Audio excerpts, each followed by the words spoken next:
Buenos días a todos. Vamos a hablar sobre farmacodinamia. Primeramente es importante con la diferenciación conceptual. La farmacodinamia se refiere justamente a los efectos que producen el medicamento o el fármaco dentro del organismo, al contrario de lo que es la farmacocinética. La farmacocinética son los cambios que sufre el medicamento debido a procesos relacionados con el organismo. La acción farmacológica se relaciona mucho con lo que el efecto que produce el fármaco y su correlación con los receptores. Los fármacos actúan al vincularse con macromoléculas específicas y alterando sus actividades bioquímicas y biofísicas. Justamente esto produce una alteración del funcionamiento celular, lo que conlleva a las acciones o efectos del fármaco. Generalmente los receptores determinan las relaciones que existen entre las dosis y las concentraciones de los fármacos y los efectos farmacológicos. También explican lo concerniente a la selectividad de la acción farmacológica y pueden mediar las acciones agonistas o antagonistas de los fármacos.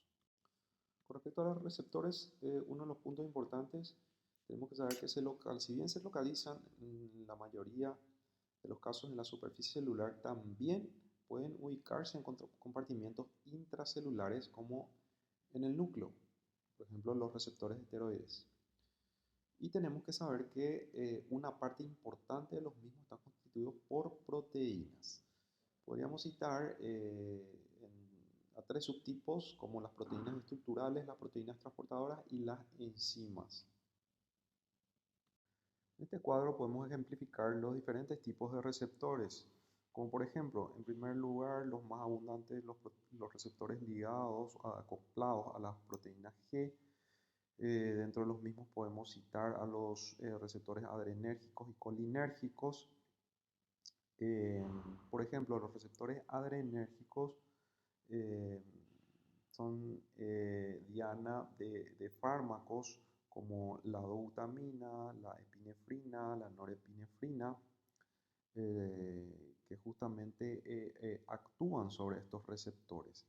Luego, si vemos los receptores colinérgicos, por ejemplo, vemos que la atropina actúan sobre los mismos receptores. Si vamos un poquito más abajo, vemos lo que habíamos hablado, los receptores nucleares, que son receptores esteroides. Tenemos ahí a los receptores para estrógenos y progesterona. También dentro de los receptores nucleares tenemos los receptores para las hormonas tiroideas. Y tenemos otros tipos de receptores también, como los conductos o canales iónicos, las enzimas transmembranas, las enzimas intracelulares. Bien, existen conceptos importantes en el contexto del complejo fármaco-receptor. Primeramente, la afinidad, que es la capacidad que tiene el fármaco justamente para unirse a un receptor específico y formar los enlaces correspondientes. La especificidad, que es la capacidad para discriminar entre una molécula y otra. La actividad intrínseca o eficacia, que justamente se corresponde con la capacidad de modificar procesos celulares y generar una respuesta biológica secundaria a la acción del fármaco. En otras palabras, es justamente la capacidad para producir un efecto específico, y la potencia, que se refiere a la dosis relativa para producir un mismo efecto entre dos o más agonistas. Por ejemplo, a una mayor potencia necesitamos menor cantidad del fármaco para lograr el mismo efecto. Una vez que interaccionan el fármaco con el receptor, se pueden observar diferentes respuestas según el tipo de receptor al cual se ha unido el fármaco, y también correlacionado con los segundos mensajeros que habíamos mencionado. Por ejemplo, modificación de flujo de iones, cambios en la actividad de enzimas o modificaciones en la producción de diferentes tipos de proteínas. Dentro de los ligandos, los fármacos pueden producir un efecto agonista o antagonista.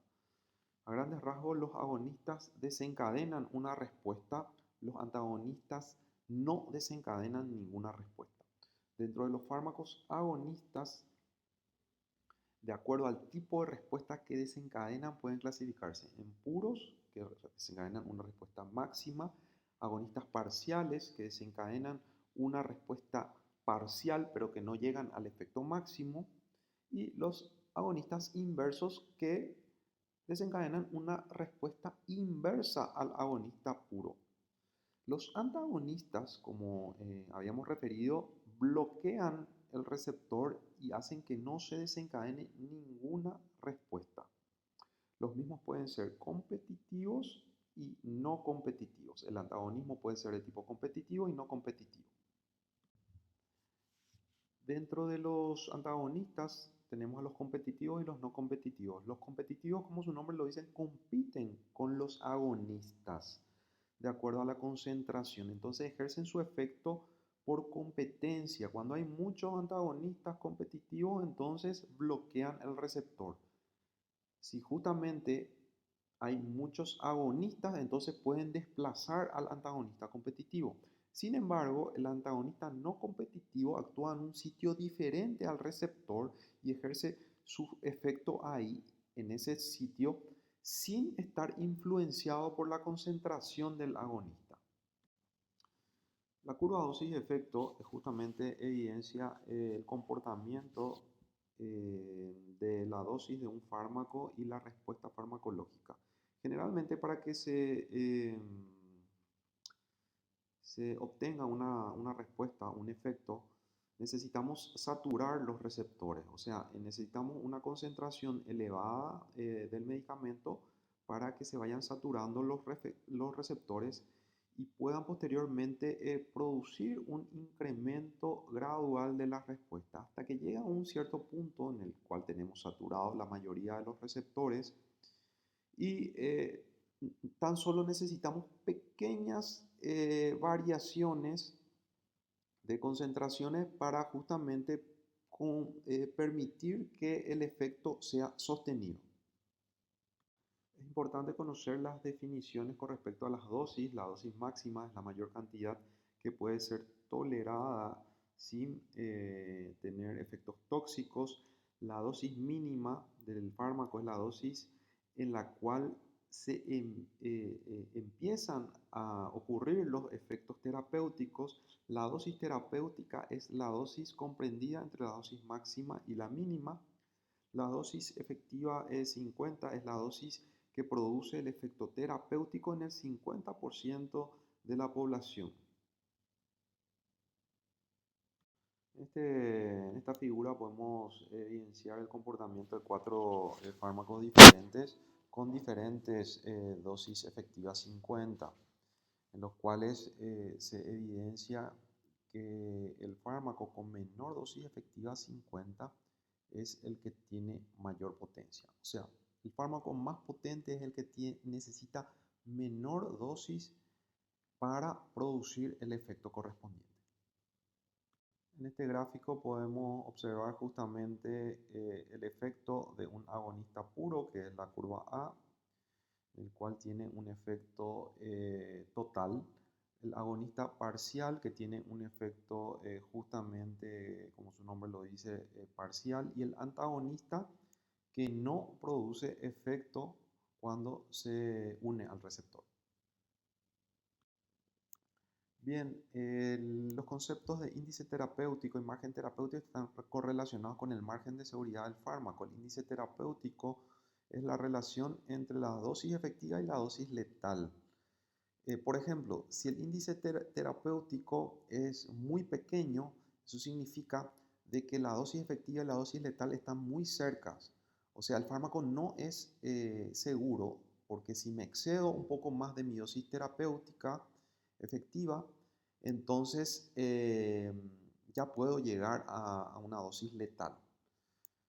Eh, el margen terapéutico es un concepto similar, nada más que es la relación entre la dosis efectiva y la dosis tóxica. Aquí hay que diferenciar lo concerniente a dosis tóxica, ya que yo puedo tener efectos tóxicos sin que los mismos sean letales. Ahora, si se perpetúan esos efectos tóxicos, pueden llegar a ser efectos letales.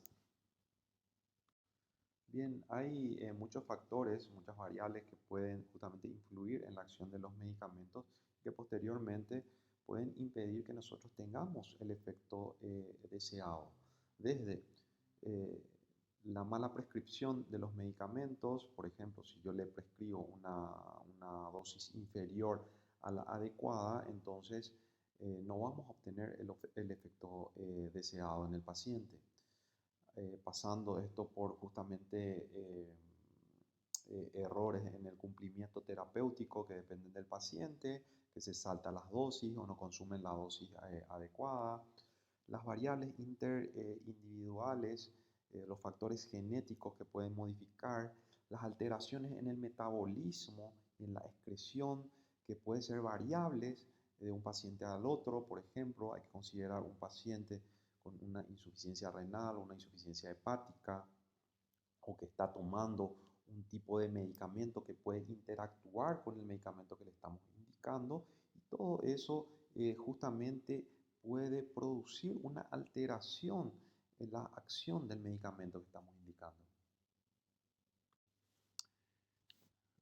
La tolerancia constituye una pérdida gradual del efecto farmacológico durante un tratamiento prolongado. Por ejemplo, si yo estoy utilizando un medicamento como la morfina durante mucho tiempo, cada vez voy a ir necesitando mayores dosis para obtener el mismo efecto. Entonces el paciente probablemente estuvo desarrollando una tolerancia.